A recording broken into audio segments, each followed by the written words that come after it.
সবকিছু শুরু এক অসতর্ক মুহূর্তে। চলন্ত ট্রেন থেকে ছিটকে পড়া একটা সামান্য আম। কে জানতো এই আমটাই একদিন পুরো মরুভূমির ইতিহাস বদলে দেবে। ফাটা মাটি, তপ্ত রোদ, কিন্তু মিরাকেল ঘটল।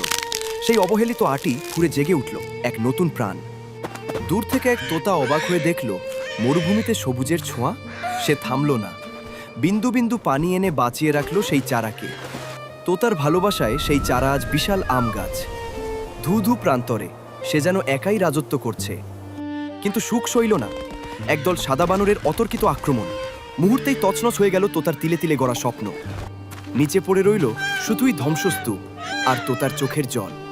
কিন্তু হিরোরা কি এত সহজে হারে? তোতা উঠে দাঁড়ালো, ধ্বংসস্তূপ থেকেই কুড়িয়ে নিল নতুন সম্ভাবনা। একাই রুক্ষ মাটিতে পুঁতে দিল শত শত বীজ। শুরু হলো এক অসম লড়াই। 1 থেকে 10, 10 থেকে 1000। তোতার জেদ পাল্টে দিল প্রকৃতির নিয়ম। মরুভূমি আজ আম বনের রাজ্য। হাজারো পাখি আজ সেখানে মেতেছে উৎসবে। শুধু একা বসে সেই নায়ক, তার সৃষ্টি আজ সার্থক। কিন্তু আক্ষেপ একটাই, একটা আম মরুভূমি বদলাতে পারে, কিন্তু আপনাদের মন কি বদলাতে পারবে না?